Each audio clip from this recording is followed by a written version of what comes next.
A vida sem arte não tem graça, assim como a arte em Mato Grosso do Sul não seria a mesma sem pessoas que tivessem coragem de seguir os seus dons. E é por isso que o programa Personalidades recebe nessa edição Expedito de Monte Branco, ator, diretor, cineasta, escritor, roteirista. Ele vai contar tudo pra gente porque eu tenho certeza que ele tem muitas funções nessa área artística, é funcionário público e ele vai contar a história dele pra gente. Expedito, obrigada pela sua participação aqui com a gente. Eu até me confundi falando todas as suas funções, todas as suas habilidades no meio da arte. Então, já parabenizando pela sua história, por estar à frente de um segmento que em Mato Grosso do Sul gera muitos debates sobre a valorização do setor e também como o personagem Jefferson da última filmagem da novela Pantanal. O agradecimento é todo meu de coração, tanto que eu perguntei de onde veio essa ideia de me trazerem aqui. Fico lisonjeado, até me sentindo artista nesse estado, que é tão difícil realmente comparado a outros estados. Eu fui funcionário público, não sou funcionário público, mas fui durante 16 anos e deixei tudo para viver da arte, e isso em 1997. E olha, Lívia, eu não me arrependo. Eu digo sempre, e aí não sou eu que estou dizendo, essas palavras são de outros grandes pensadores do teatro e do cinema nacional principalmente, que não é você que escolhe a arte, é ela que te escolhe. Então, que a gente tenha mais possibilidades de mostrar nossa arte para mais pessoas e mais crianças, principalmente, para quem sabe elas tenham vontade de seguir esse caminho que é tão difícil, mas é tão bom ao mesmo tempo. E Expedito, você foi uma criança que se apaixonou pela arte, não foi? Meus pais, eu nasci em Bodocó, no Pernambuco, naquela extrema pobreza do Pernambuco. E meus pais vieram para São Paulo, feito todo bom nordestino, em busca de melhoras. Moramos em Junquerópolis, São Paulo. E eu brincando na rua, eu tinha 4 anos de idade. Eu acho que era isso. Brincando na rua com alguns meninos, eu descobri, numa conversa, que eles falaram assim, vamos nos esconder no cinema. E na esquina de casa tinha um cinema. Mas imagina uma criança de 4 anos, eu que nasci em 68, então eu não fazia ideia do que era. E quando a gente entrou para se esconder dentro do cinema, eu vi aquela tela gigante e estava passando Mazzaropi. Eu me arrepio até hoje quando eu tenho aquela imagem. Eu guardo imagens comigo. E quando eu vi aquilo, eu parei e falei assim, fiquei quieto, escondido, e assistindo. Na hora veio a frase, eu quero morar dentro dessa tela. Eu quero morar com ele. Quero o sonho de conhecer o Mazzaropi. Depois eu não queria mais brincar. E naquela época, isso eu já contei em outros momentos, naquela época tinha muito piolho, tinha muita coisa nos cinemas, era terrível. Minha mãe descobriu que eu ia para o cinema, claro, ela me trancava em casa porque precisava trabalhar e eu ficava trancado. Naquele momento, ela não tinha as 2 irmãs, que eu tenho mais 2 irmãs mais jovens. Então eu fugia sempre para ver cinema e eu assisti muito Mazzaropi. Daquele momento eu disse, eu quero morar dentro dessa tela. Infelizmente não deu, porque era criancinha. Meus pais vieram para Mato Grosso do Sul, passaram aqui por Nova Esperança, região de Fátima do Sul, Quinta Linha, vieram para Campo Grande. E aí meu pai começou já a abandonar a família. Eu muito pequeno. Naquele momento o governo brasileiro dava terras na Amazônia para desbravar a Amazônia. E ele foi, pegou extensas áreas de terra em Rondônia e nós moramos num lugarzinho chamado Presidente Médici, que não tinha sequer energia elétrica, era um povoado. O que tinha era um serviço de alto-falante, porque tinha muitas chacinas, briga por terra. Quando tocava aquele alto-falante, a musiquinha, tema de Lara, podia saber, ia lá para o lugar que já estavam os corpos. Era terrível aquela época. E nesse lugar ligava um gerador movido a diesel, às 18 desligava, acho que às 22. Aos finais de semana ia um pouco mais tarde. Uma vizinha tinha uma televisão, que era dona do supermercado, um bolicho. E aos domingos ela botava a televisão fora de casa e chamava quem quisesse. Eu fui e quem eu assisti? Os Trapalhões. Quando eu assisti os Trapalhões, eu falo, a tela é menor, mas o encanto é do mesmo tamanho. Eu quero morar dentro desse negócio. Eu sempre queria morar. Tanto que eu tive muitos pesadelos na infância e escrevi um espetáculo chamado Madalena, a menina que morava na parede, porque eu sonhava caminhando dentro das paredes. Era uma coisa muito louca, que era para chegar dentro desse tubo dessa TV, dessa imagem. Claro, pequeno também em Rondônia, meu pai acabou perdendo tudo no jogo, foi morar num prostíbulo, num cabaré. Minha irmã ficou doente com malária, o médico desenganou, não tinha, já estávamos passando necessidade, essa vizinha que nos acolhia. Tanto que eu tenho um espetáculo chamado Pobre Diabo Louco, Seu Discurso para Moscas, que é o mais antigo, tem 28 anos esse trabalho. E como é um monólogo meu, eu não largo mão dele. E o começo conta essa história, que a vizinha, o arroz carunchava, ela pegava e dava, a gente sobrevivia. Minha mãe pegava mamão verde, cortava e cozinhava e fritava para ficar parecido com o chuchu. E outro dia eu vi o Zezé de Camargo dando essa entrevista, quando eu falei, eu não acredito, ele também passou por isso. Cara, porque parece louco pegar o mamão verde para se parecer chuchu, quando hoje as crianças odeiam até chuchu. Então, ali naquele momento, nós viemos embora para Campo Grande. Quando chegou aqui, desde cedo, 7, 8, 9 anos, eu já trabalhava. Tapeçaria, funilaria, oficina mecânica, tudo que é lugar. Feirante, vendedor de produto da Avon. Só não consegui vender Pax Real, porque eu não conseguia, era muito difícil essa barreira comigo. Eu não consegui ser vendedor desses títulos funerários. E fui trabalhando, querendo atuar. Mas Mato Grosso do Sul, Campo Grande, tinham muitos grupos de teatro. Eu cheguei a catalogar, naquela época, 70 grupos. Olha. Muitos. Porque em certo momento eu trabalhei na Fundação de Cultura também. Em Campo Grande eu buscava os grupos, mas ninguém acreditava, porque era tudo muito fechado. Então eu comecei a escrever poesias, porque eu gostava da poesia. Comecei com a poesia, depois... Com quantos anos isso, Expedito? Eu tinha 14, 12, porque, já escrevendo. Ouvindo você contar a sua história, a impressão que você viveu... 200 anos. 200 anos. Exatamente. Até a adolescência. Exatamente. E eu fiz outro dia, no Instagram, eu falei, deixa eu pegar isso, eu vou colocar o que eu tenho no Instagram para torná-lo profissional.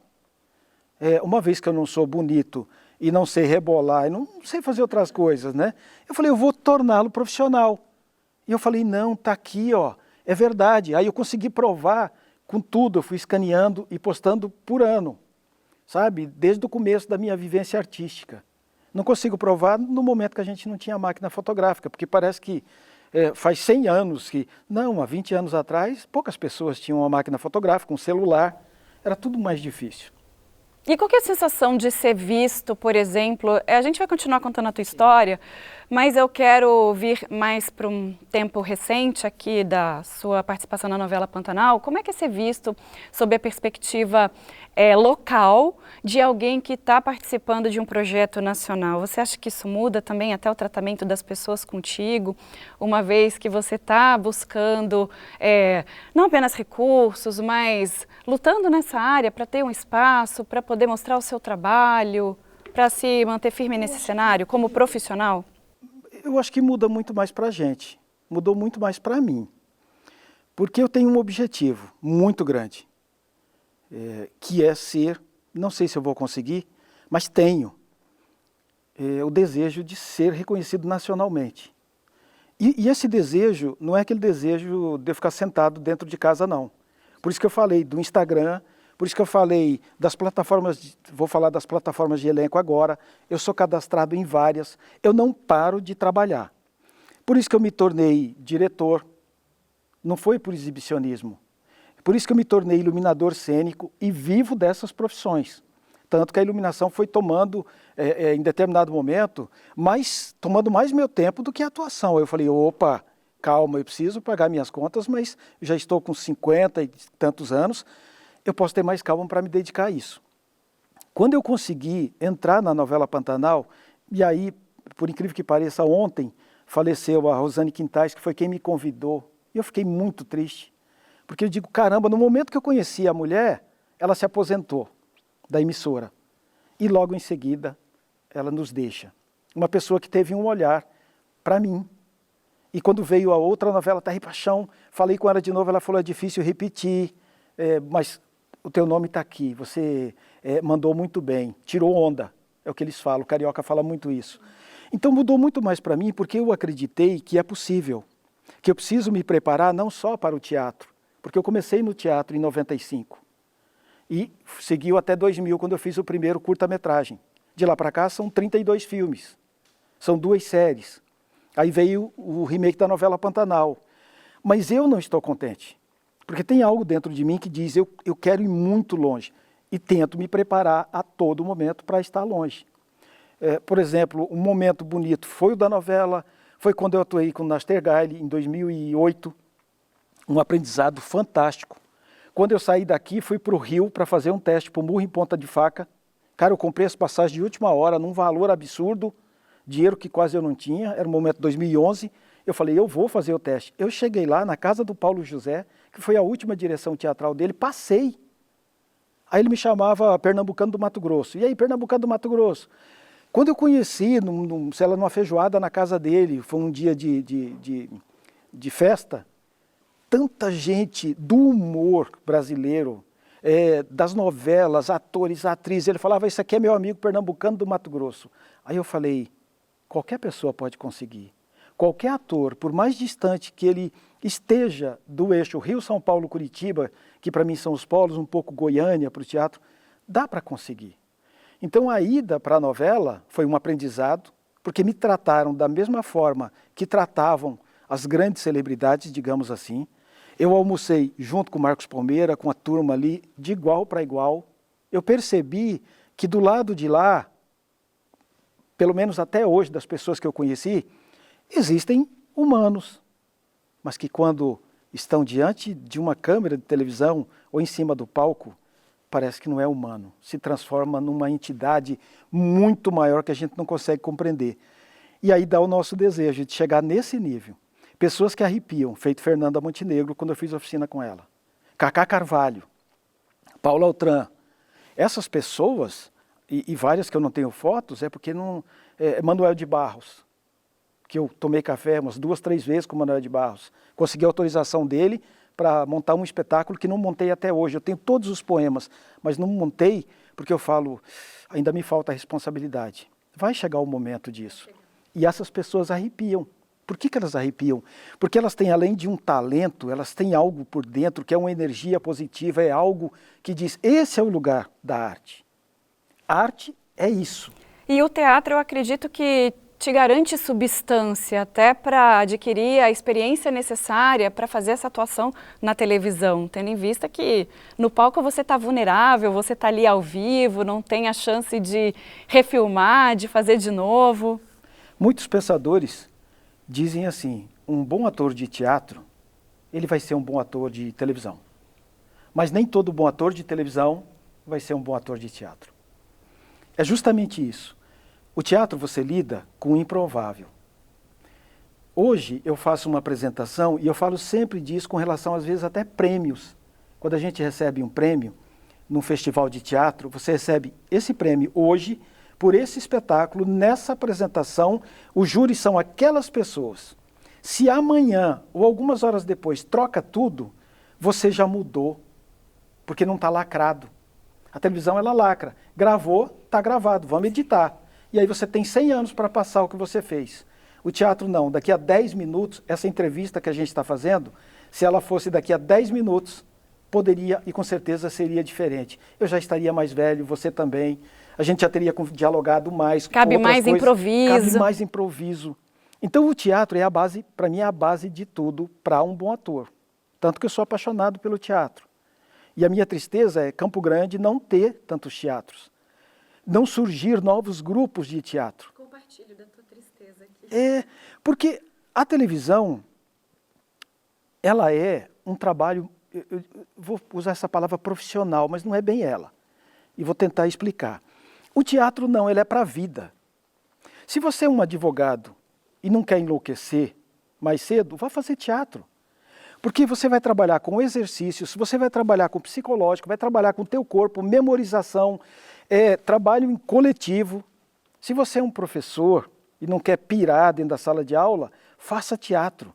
Porque o dia que você falar, eu não aguento mais, não deixa chegar esse momento. Antes disso, você vai ser ator e vai dar um murro em cima da mesa que todo mundo vai parar e vai falar, meu Deus do céu, hoje ele está louco, hoje ela está louca. Não é, você está atuando. Por dentro você está rindo de uma cena que você fez. Quando você não tem esse preparo, você sofre. Tanto o teatro, e aí não fico só no teatro, a dança também. Minha filha fez balé dos 4 até os 16. Mas ela não queria ser bailarina. Tanto que ela, aos 16, falou, pai, eu preciso me dedicar aos estudos. Eu falei, lindo.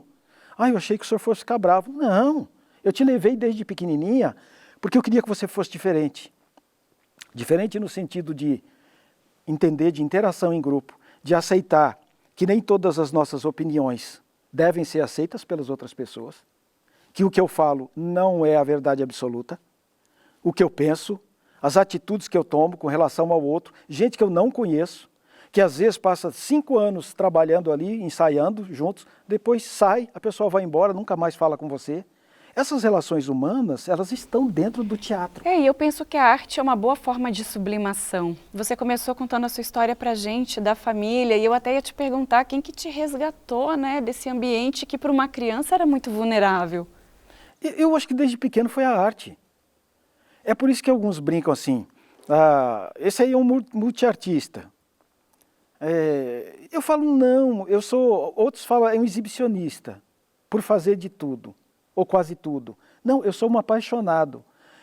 E aí, pegando do teatro, que é o grande laboratório para a televisão e para outros caminhos, eu penso assim, que o ator tem que entender de tudo, um pouco de tudo. Por exemplo, na ausência de um pai, minha mãe teve que criar 3 filhos sozinha. Claro que ela foi rígida, mas eu tive que saber lavar, passar, cozinhar, eu faço tricô, faço crochê. Eu tive que me virar dentro de casa.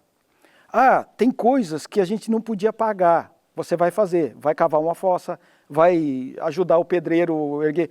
Então eu fui me especializando em tudo, porque eu sabia que o grande laboratório, quando chegarem para mim e falar, você vai atuar na novela e vai fazer um pedreiro, você vai fazer um laboratório de 3 meses com pedreiro. Eu falo, tudo bem, eu vou, mas eu já manjo da parada. Eu sei como é que faz, eu sei como é que senta piso. Eu sei pilotar barco, eu dirijo moto, eu sei dirigir trator. Eu não tenho habilidade do dia a dia. Eu monto cavalo, não tenho habilidade. Não vou fazer uma disputa com quem é um profissional da área. Mas para todo lugar que eu vou, que eu vejo uma atividade diferente, eu falo, deixa eu entender, como é que é isso aí? Como é que faz isso? A dificuldade que eu tenho, que eu falo, meu Deus, eu teria uma imensa dificuldade para fazer uma personagem que fosse trabalhar com tecnologia, por exemplo, com internet, com isso eu tenho dificuldade. Mas as habilidades humanas que eu falo de tato, de pegar, eu tentei aprender e tento aprender até hoje. Porque isso me ocupa tempo. E quando aquela frasezinha que fala cabeça vazia, oficina do coisa ruim, a gente não pode ter a cabeça vazia. E falta tempo para mim, para tanta coisa que eu quero fazer, o tempo todo. Os colegas do grupo de teatro e outros, quando passam na minha casa, falam, cara, ou às vezes no próprio teatro a gente está atuando, ele fala, Expedito, senta um pouco, pelo amor de Deus. Cara, você me incomoda, você não senta. Eu falo, não posso, cadê meu texto? Cara, você já está apresentando há 30 anos, 28 anos de espetáculo, ainda quer o texto. Eu quero, porque eu não posso ficar parado.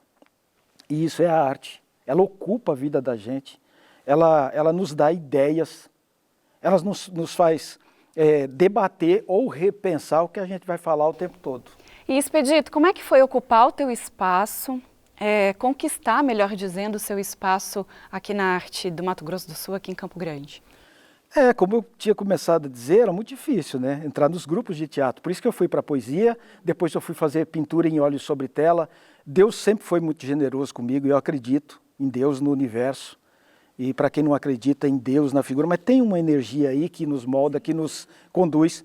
Eu acredito que a minha história está escrita, mas eu posso modificar um pouco o caminho pela minha força de vontade. Deus pode olhar, o universo pode olhar e falar, nossa, esse cara luta tanto. Deixa eu dar uma força. Eu acho que pode acontecer isso. Quando eu fui pintar em óleo sobre tela, eu acabei sendo vizinho do Lelo, professor Lelo, do Darwin, que é professor da Universidade Federal, grandes artistas visuais, que antes era artista plástico, e eles me viram pintando e falaram, cara, a gente está montando um grupo que é o Grupo Urucum de Artes Plásticas. Olha quem era o grupo. Era o Darwin, Hilton Silva, Jorapimo, era só os caras.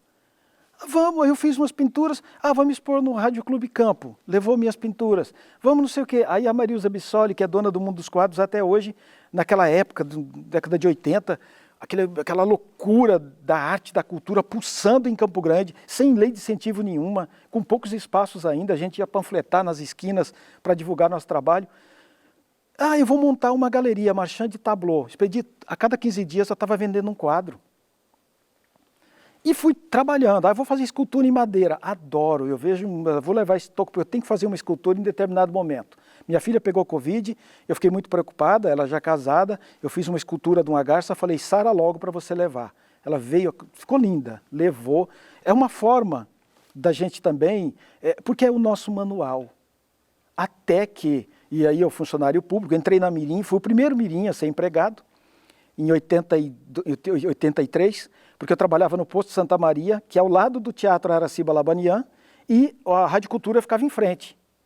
Então, olha como é que Deus foi me colocando. Eu não saía da Rádio Cultura, porque o Zé do Brejo, Juca Ganso, Ramon Machucarro, estacionava tudo no posto. Eu lavava o carro deles ali, ganhava uma grana, mas eu era frentista, né? Garoto, 12 anos, sei lá. Isso eu já tinha passado em vários empregos. Intoxiquei, fiquei um mês na Santa Casa, quase que fui embora. Quando eu saí, fundaram a Mirim, a Polícia Militar que cuidava. Em 82 para 83, o ex-prefeito Luiz de Coelho transformou a Mirim numa agência de emprego. Eu, por bom comportamento, porque era o único caminho para fazer um curso de datilografia, sem pagar, eu sou da geração ainda de um curso de datilografia, acabei indo para a Mirim, um ano depois eu fui contratado. Eu fui para o Dersul, está lá na minha carteira. E pouco tempo depois, houve um problema, acabou que demitiram os mirins, ficou eu e mais dois. Eu, o Zé Carlos e o Zé Cláudio, um aposentou na polícia e efetivei, porque acabou a CLT, menor não podia trabalhar mais, aquela coisa toda, e fiquei 16 anos no Dersul. Lá eu conheci uma pessoa, porque eu fui transferido para a Secretaria de Obras, e naquele tem um rapaz ali que faz teatro. Eu fui, você quer ver um espetáculo meu? Fui assistir o espetáculo. O que você achou? Falei, tem um vazio de vocês saem para trocar de figurino, mas tem um vazio, cara, tinha que colocar uma música aí, sei lá, alguém para dançar. Aí o Marcos Alexandre, que era o autor, o dramaturgo, falou, você não quer fazer? Pronto. Fiz 8 calças, boca de sino, eu falo que eu inventei o Falcão, porque não existia o Falcão, o Brega. Eu peguei um terno roxo, botei um girassol desse tamanho no bolso, eu entrava num canto da cena para sair no outro, de medo. Eu queria, mas eu nunca tinha feito nada, uma oficina de teatro, sem saber o que era. Tanto que o primeiro curso foi em 96 com a Sônia Bernardi, se eu não me engano, o Raquel Nader. Ali eu fui tomando espaço. Aí eu começava cantando só uma música do Amado Batista, que era Princesa, e fazia uma dança. Depois já foi para Raul Seixas, fui fazendo figurinos. Naquele espetáculo, em 95, o Marcos Alexandre falou, eu vou para São Paulo tentar a vida, você não quer ficar com o grupo palco? Tá bom, eu vou ficar. Não parei mais com o teatro. Mas foi assim, foi uma oportunidade de alguém que olhou e falou, a vontade desse menino é muito grande em fazer teatro. Aí sim, deslanchou. Eu comecei, tanto que eu dirijo o grupo desde lá.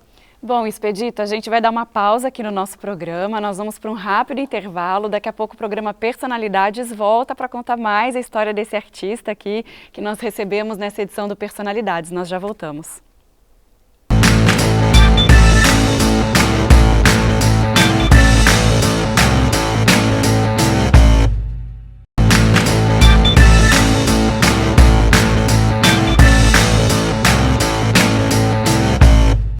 Estamos de volta com o programa Personalidades, contando a história do ator Expedito de Monte Branco, que é Expedito Pedro da Silva. Exato.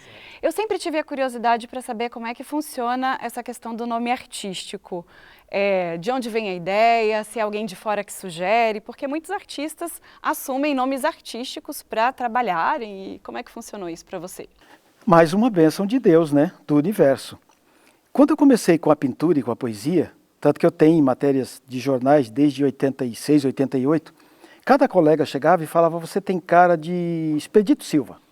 Aí eu, Expedito Silva. Não, é Pedro Áviles, que é o contrário de Silva, Áviles. Tá bom. Não, Pedro Rembrandt. Beleza. Expedito Valença. Tá bom. E assim, eu fui aceitando. Expedi Silva. Tá bom. Mas em 2000... a Fernanda Montenegro veio para Campo Grande ministrar uma oficina. Ela ministrou 2 oficinas aqui, pela extinta Brasil Telecom, e de dramaturgia. Eu falei, eu tenho que fazer isso, eu tenho que fazer, e fui na luta, consegui fazer. Na despedida, e a gente conversou muito, porque era oficina assim de uma semana. Uma mulher, a gente não precisa falar dela, mas estando próximo dela, é daquelas pessoas que eu mencionei da energia. Ela conversa com você naturalmente, parece que ela já está atuando. É muito poder na voz, nas pausas, na respiração. E a oficina foi mais ou menos em cima disso, as duas. Na despedida, eu falei, Fernanda, poxa, você podia pelo menos comprar uma casa por aqui, em Bonito, aqui no Mato Grosso do Sul, porque se você morasse por aqui, o governo olharia melhor para a gente, quem sabe a gente conseguir essas leis, não sei o quê. E lembro até hoje, ela falou assim, filho, isso todo mundo assim em volta, sabe, do carro, porque ela já ia embora, já tinha entregado o certificado e tudo. Ela falou, filho, eu sou a Fernanda Montenegro, e, bom, eu sou conhecidíssima, mas mesmo assim, eu tenho que todo dia pegar o meu projeto, colocar embaixo do braço e convencer o empresário de que cultura é investimento, de que é importante. Então, vocês têm que se reunir, vocês têm que se unir, bababá, e fez um discurso lindo, que nos motivou, inclusive, o Profeta, ao FIC, ao Fonteato, a criação desses editais, os poucos que nós temos. Aí eu brinquei e falei, mas, poxa, a gente não tem uma Fernanda Montenegro, mas se a gente tivesse uma Monte Branco já ajudava. Ela falou, tá aí um bom nome artístico. Olha, você reclamou que desse tanto de nome artístico aí, porque cada um que te chama de um jeito. Faz o seguinte, vê se não tem nenhuma família tradicional, porque aqui tem muitas fazendas, naquela época a gente não usava o termo agronegócio ainda, para englobar. Tem muitas fazendas, tem muitas plantações, tem esse Pantanal lindo. Alguma família pode ter um Monte Branco e pode se incomodar. Se não tiver, por mim está batizado. No outro dia já era Monte Branco. E assumi o Monte Branco e muita coisa mudou na minha vida. De verdade. Porque daí eu acho que eu comecei a ter identidade. Nunca mais eu usei outro nome artístico. Tanto que meu filho, eu batizei meu filho, minha filha já era nascida, não teve como, mas meu filho é Monte Branco, no cartório. Levei tudo que eu tinha e falei, não, eu quero, sabe? Foi Fernanda quem me deu esse nome, então eu quero porque ele é filho de um Monte Branco. Aí minha filha fala, poxa pai, por que eu não sou Monte Branco? Eu falo, você pode mudar, mas você já era nascida. Então seguiu o Monte Branco por Fernanda Montenegro, que nunca mais tive a oportunidade de encontrar. Né? E já está numa idade avançada, já está mais difícil também. Quase que eu fui para São Paulo para assistir o espetáculo dela, que estava em cartaz agora no começo do ano, deve voltar no final do ano, porque é uma pessoa grandiosa e que ensina muito para a gente, e me ensinou muito. Ela me deu coragem para falar, segue, porque ela tem aquela frase que no meio artístico é muito usada. Olha, não vá fazer teatro, não vá para o cinema, não venha para a arte, vá fazer qualquer coisa. Agora, se você não conseguir ficar sem fazer, aí você volta. Que foi o que aconteceu comigo. Quando eu deixei 16 anos de serviço público, todo mundo falou que eu era louco. Minha mãe falou, você está louco, você tem plano de saúde, você tem tudo. Você vai viver de arte. E eu não consegui viver de arte. Vai viver de propósito. E eu não consegui. Aí eu fui trabalhar de jardineiro, porque eu não tenho preguiça e não tenho vergonha. Todo trabalho é digno e humano. Você paga as suas contas, meu amigo. Tá lindo, o que vale a sua dignidade. Com o que é que você ganha dinheiro? É honesto? Tá bom, segue a sua vida. Tem gente que ganha R$500 e fala, cara, para mim tá lindo. Eu admiro essa pessoa. Eu falo, que ótimo. Triste é o cara que não faz nada, sabe, para crescer na vida, acha que ganha pouco e ainda tá patinando. Corre atrás. Agora, eu torço por quem corre atrás. Então, é basicamente isso. Foi Dona Fernanda quem me deu esse bolo todo e está até hoje aqui. Então ela sabia também dos desafios da profissão. Ela era realmente muito realista quando falava isso para vocês. Ela sabe. Mesmo sendo essa grande atriz reconhecidíssima como ela. Mas sempre tem um parâmetro. Algumas pessoas dizem para mim, Lívia, nossa, em Mato Grosso do Sul você já é reconhecido, mais ou menos. Eu digo assim, eu vou ficar contente o dia que eu entrar num ônibus e o ônibus inteiro começar a olhar e falar, não acredito, é ele. Aí eu sinto que eu sou reconhecido. Enquanto isso não acontecer, para mim não é ainda. Embora o meu trabalho seja legal para algumas pessoas. Mas reconhecimento vai ser isso. A Fernanda, estava num patamar e está, mas comparado ao cinema mundial, ao cinema americano, já não é tão... A dificuldade no Brasil para ela captar é muito grande, diferente de outros lugares. Nós lançamos um filme agora, 2025, o do Sul, que está em cartaz, agora está nas plataformas aí, para quem quiser alugar, fazendo um merchanzinho, do Fábio Flecha e da Tânia, que tinha 130 pessoas trabalhando, entre elenco e equipe técnica. Foi feito com R$400 mil. Cara, para fazer um longa com 400 mil, a média, acho que o do Tom Cruise, que foi lançado recentemente, foram 400 milhões. Então, comparado... É uma indústria cara. É uma indústria cara. Eu falo de parâmetros, né? Então, a Fernanda sabe das dificuldades dela no Brasil. E pela atriz que ela é, pelo poder que ela deveria ter, ela não deveria ter dificuldade para captar verba para os filmes que ela atua ou que ela quer produzir. Mas tem, porque no Brasil sempre tem essa dificuldade.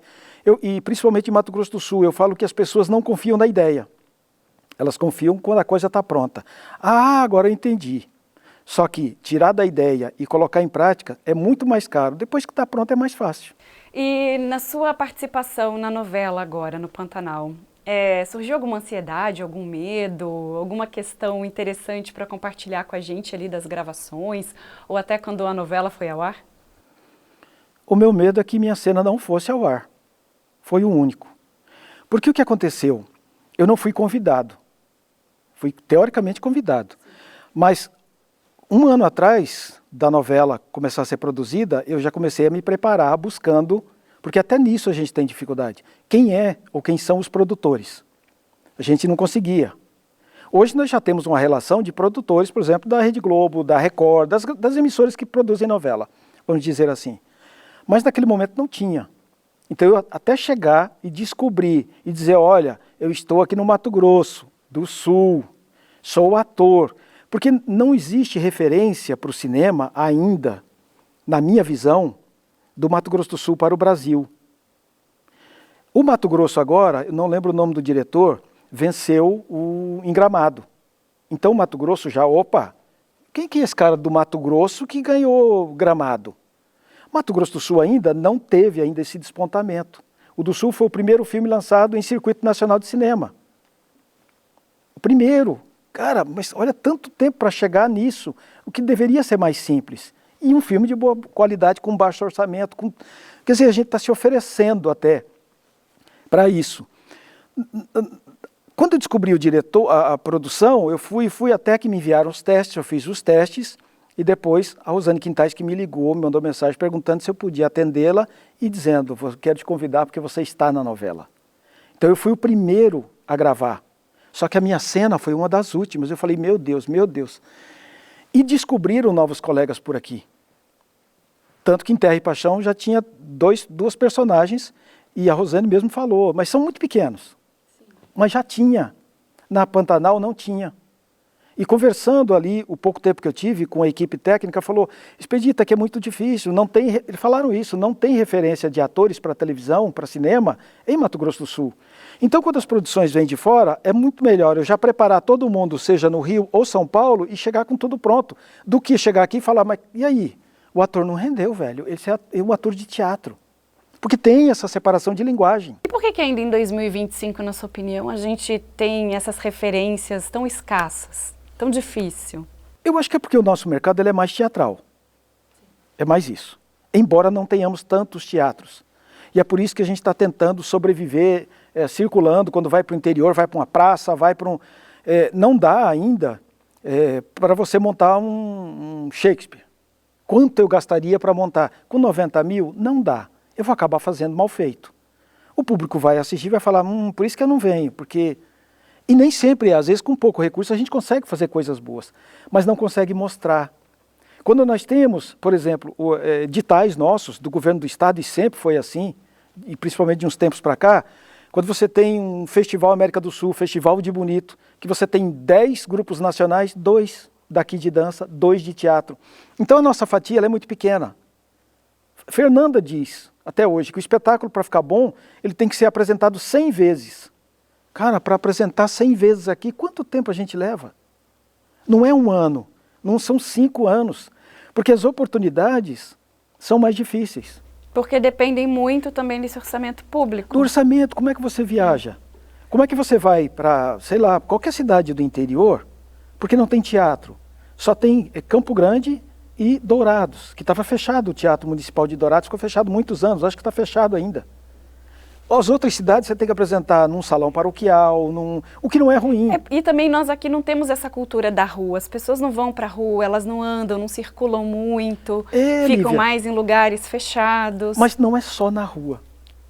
Eu acho que a gente tem que ter para todos os lugares e gostos. O espetáculo feito para palco italiano, ele não cabe muito bem na rua. E o da rua também não, porque da rua às vezes ele é dinâmico, o público vai atrás. Quando nós fizemos o Festcamp, isso é um dado bom, um festival que aconteceu por 5 anos em Campo Grande, depois por falta de financiamento tivemos que parar.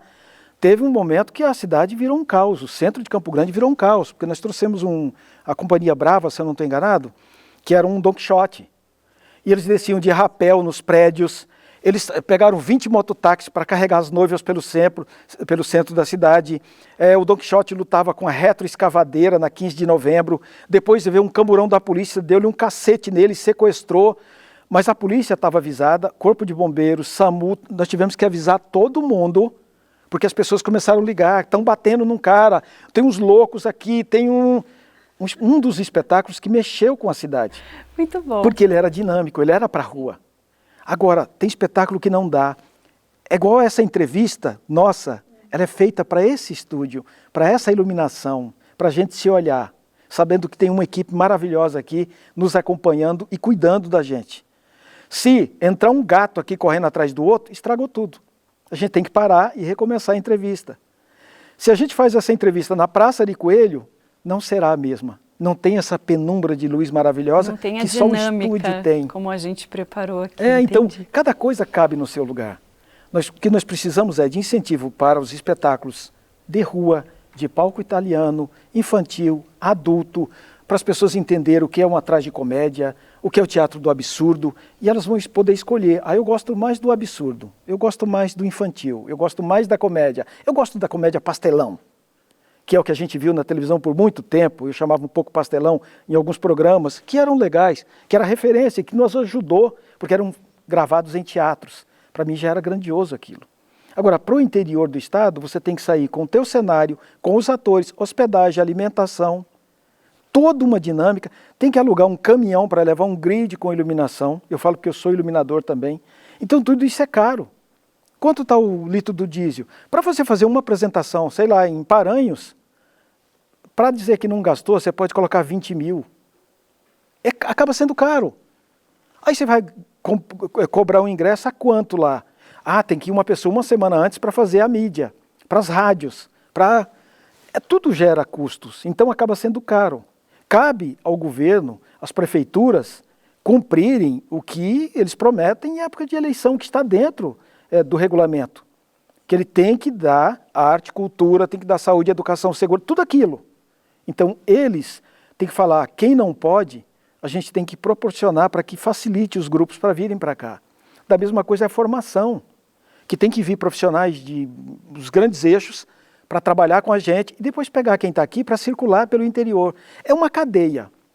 Eu falo que tudo é uma cadeia, um alimenta o outro. E termina que o próprio profissional artista acaba tendo que se dedicar a outras profissões, outros trabalhos para se dividir. A gente que também entrevista esportistas, jogadores de futebol daqui, nenhum deles é somente jogador de futebol, tem que ter uma segunda profissão, uma outra fonte de renda, o que dificulta também, eu acredito que muito. É linda essa sua fala, porque ela é uma fala verdadeira.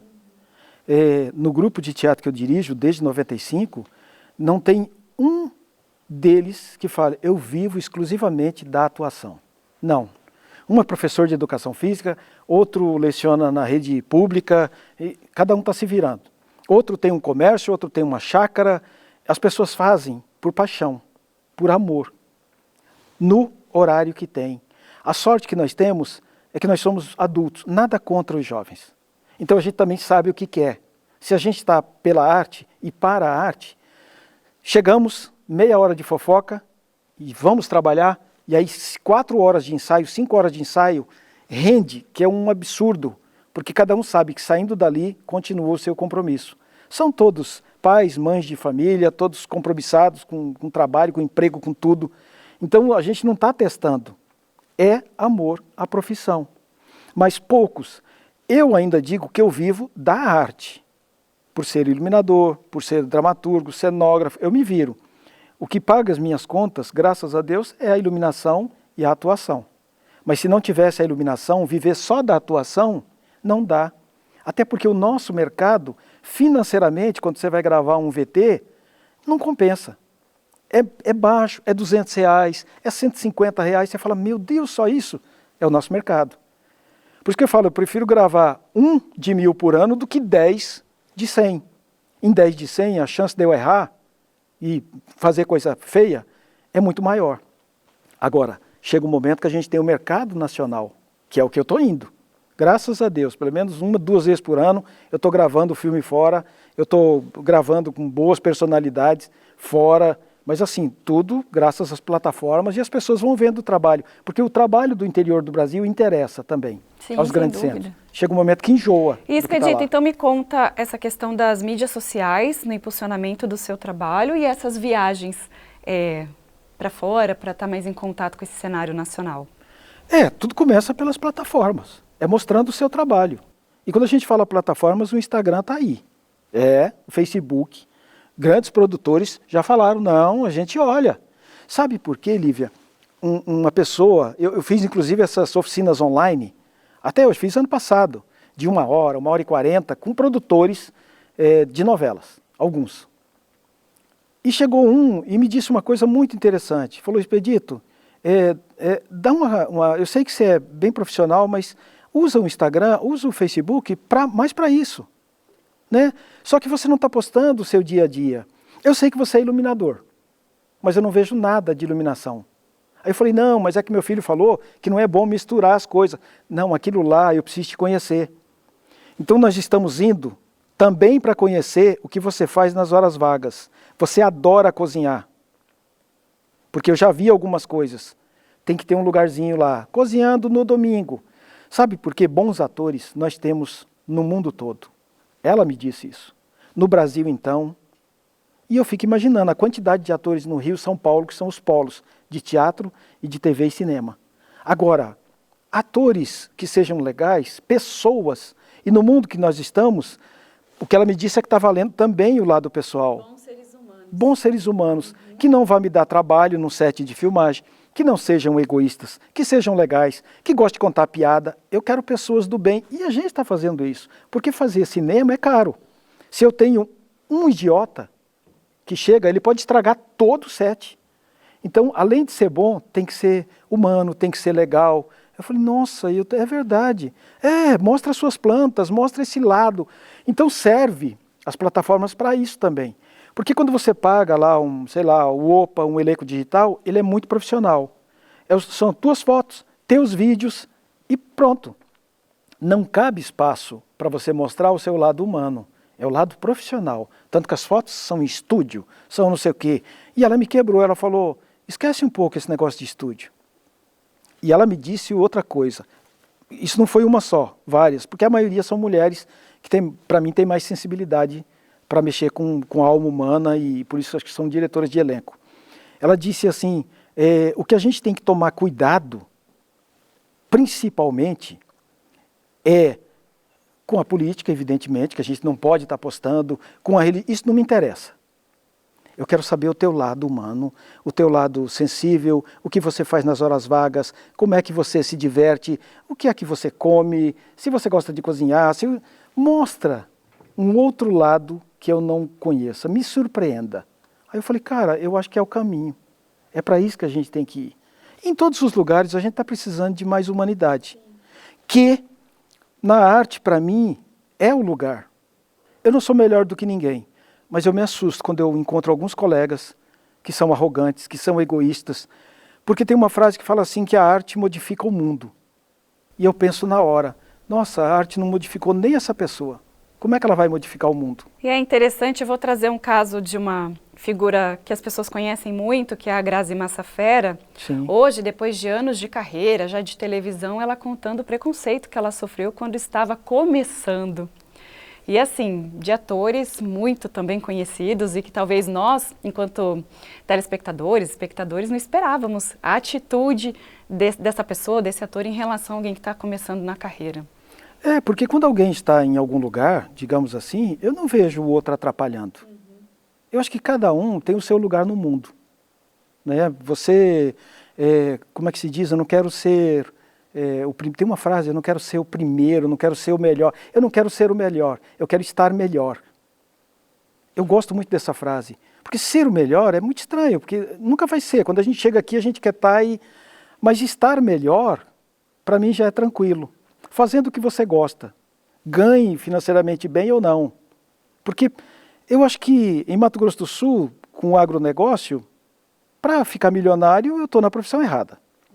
Eu deveria, com as poucas aptidões que eu tenho, eu deveria ir para outro lugar, investir em outras coisas. Mas não, é isso que me toca. Mas infelizmente, o meio artístico, ele é cheio de ego. E de uns tempos para cá, e aí não fugindo da Grazi, porque não deveria os maiores incomodar, porque é uma pessoa que está vindo, e é um ciclo a vida, a gente entra, sai, e outra pessoa vem. É feita essa entrevista, amanhã tem outra pessoa aqui, e vai. E deixa cada um viver sua vida, que o universo conspire a favor, e que vença a luta maior de cada um e o que cada um merece. Porque diante de você eu posso estar atuando, dizendo que eu sou uma pessoa maravilhosa, mas posso não ser. Mas infelizmente, a vida. É assim que funciona. E eu falo que isso vem até para o meio artístico, no sentido dos artistas não se entrelaçarem, não se apoiarem. O próprio artista, seja do teatro ou do audiovisual, tem sempre um querendo estar acima do outro. Quando, na verdade, se todo mundo se apoia, cria uma rede, a arte é que ganha, a sociedade é que ganha. Nos colegiados, eu participo de alguns ainda, nossa, é louco, porque sempre foi assim, um colega posta divulgando o filme dele, o outro vem e posta em cima divulgando outra coisa, e outro acaba que vira um turbilhão de informações, e o objetivo que poderia ser fortalecer o filme daquele colega, ou o espetáculo teatral daquele colega, naquele momento, até porque eu não estou apresentando, gente, vamos lá, eu conheço, é legal, é bacana, poxa, precisa ir ao teatro, visitar os núcleos, os espaços, porque nós temos vários grupos com espaços próprios em Campo Grande, vamos lá, isso não acontece. E isso, com o tempo, nos torna amargos também. Já que ninguém me apoiou, eu também não vou fazer nada. É triste chegar nesse lugar que eu já cheguei. E de vez em quando eu lembro, esse foi aquele que me sacaneou. Então, deixa para lá. Eu não sou da geração do pensamento que está na beira do abismo e empurra. Não, está lá, deixa ele pensar, porque de repente ele levanta e vai embora. Não sou eu quem vai empurrar. Mas a gente vive numa luta, principalmente em Campo Grande, numa luta nossa, contra, sei lá, digamos, não contra no sentido de briga, mas buscando que o governo nos reconheça, buscando que os empresários nos reconheçam e buscando que os colegas nos reconheçam. E falando sobre reconhecimento, eu só tenho uma última pergunta por conta do nosso tempo aqui, sobre o reconhecimento da família, sobre apoiar o teu sonho. Como é que isso funciona na dinâmica de vocês? No começo era coisa de doido, tanto que minha mãe sempre falava assim, quando eu reclamava da vida, eu falei, e aí, como é que tá? Mãe, tá difícil, esse mês quase não apareceu o serviço. Aí eu falei, se tivesse no estado já tinha aposentado. Era a frase dela. Aí eu parei de reclamar, falei, não é por aqui, não tenho que reclamar, eu tenho que estar bem. Então sempre que a gente está trabalhando, e é direto, graças a Deus, a família apoia. Não tem essa dificuldade, eu não tive. No começo foi difícil eles entenderem, não por ser artista, porque não tem ninguém na família que seja artista. Eu surgi do meio do nada e foi Mazzaropi que me puxou lá para dentro. Mas depois, o fato de abandonar o que para eles era seguro, minha mãe aposentou no serviço público, tem uma irmã que é do serviço público, então a maioria está no serviço público, foi difícil. Hoje não. Hoje meu filho, minha filha, a esposa, todo mundo fala legal, é isso aí, caramba, porque são as pessoas para quem a gente conta também. Eu tive que aprender isso, depois de 30 anos de Instagram, 20 anos, sei lá, que diz, não conte as coisas, não conte. Eu sou de contar muito, eu sou de dividir, eu recebo, cara, tá rolando um teste lá em São Paulo, olha aqui, olha aqui, olha aqui. Só que daí chega naquilo que eu falei anteriormente, quando surge, Você fez o teste? Eu fiz, mas e aí? Então, não deu tempo de te avisar. Eu falei, Agora para a família não, a gente precisa contar, até pela dificuldade que a gente teve para chegar nesse lugar que a gente chegou, a gente precisa contar para alguém, para falar, cara, é o Porto Seguro, é a família. Então, é só alegria, eu não tenho o que reclamar, não. Expedito de Monte Branco, obrigada pela sua participação com a gente aqui no Personalidades. Agradeço muito por você ter compartilhado a sua história com a gente. Parabéns mesmo pela sua iniciativa, por acreditar nos seus sonhos. Eu tenho certeza que é motivo de inspiração para todos nós, para nós aqui da equipe da TV Alemes e para todos os sul-mato-grossenses, por você estar fazendo parte desse nosso arquivo. Obrigada. Bom, eu que tenho que agradecer mais uma vez por esse convite, por me descobrirem. O trabalho que vocês fazem aqui hoje, me dando essa oportunidade, é o que vai me alavancar para algum lugar. Nada é gratuito, tudo vem para a gente na hora certa, no momento certo. Tanto que essa entrevista foi desmarcada por algumas outras dificuldades e eu fiquei, Deus, será que não vai acontecer? Mas eu vou ficar quieto. Se for para acontecer, se for da tua vontade, e aí, repito, falo Deus, mas para quem não acredita em Deus, no que ele acredita, que está cuidando da vida dele, eu pedi para Deus, falei, bom, se tiver que acontecer, vai acontecer e vai ter um bom propósito. Primeiro que eu vou encontrar pessoas que eu conheço, vou encontrar pessoas novas, alguma coisa de bom vai sair de lá. E eu acredito muito nisso. Então o trabalho que vocês fazem é importante. O trabalho que eu deixo um recado para quem está querendo começar na arte. Vá. Não comece achando que você vai enricar, mas vai. Que era o que a Fernanda falava e fala. Se com o tempo você achar que não é aquilo, vai fazer outra coisa. Mas toque um violão, meu filho é violeiro. Mas em casa, comprou a viola, Marcelo Loureiro que escolheu, eu falei, Marcelo, vamos lá escolher uma viola para o garoto. Então já veio abençoado esse violão. Achou, porque ele falou, me dá um teclado, eu dei um teclado, me dá um bongô, foi o bongô, e fui trazendo, me dá um violão. Quando chegou na viola, é aqui, aí ele pegava uma viola emprestada e ficava, falei, Marcelo, me ajuda a escolher uma viola autografada, e é para ele. Então vejo que ele é diferente. A arte modifica, não talvez o mundo, mas ela consegue modificar, pelo menos ao seu redor. E a gente tem que fazer a nossa parte. Em todos os lugares que a gente vai, e na pandemia foi importante dizer isso, é importante dizer isso agora, foi quando a gente percebeu a importância da arte. Quando você entrava no supermercado, tinha um serviço de locução de um profissional falando. Tinha uma música tocando. Você ficou preso em casa, nós ficamos presos em casa vendo novela, filmes, séries. Então, escutando as nossas músicas, os discos, os CDs, sei lá, os pendrive, foi um momento que eu acho que a gente teve uma grande proximidade com a arte. E para quem conseguiu reconhecer, diz, caramba, como é importante. Para mim é a mesma coisa que o canto dos pássaros. Eu não consigo viver num lugar que não tenha mais canto de pássaro, porque eu já me acostumei com isso. Então, muito obrigado. E parabéns para vocês e a todos que admiram a arte. Se você não quer ser artista, mas continue admirando, porque com o tempo vai ser artista também. É isso, obrigada. E o programa Personalidades recebeu o ator Expedito de Monte Branco. Você que está acompanhando a TV Alemes no canal aberto, no canal fechado ou nas nossas plataformas digitais, compartilhe o nosso link com seus amigos e familiares. Voltamos numa próxima edição com uma nova história. Até lá, tchau, tchau.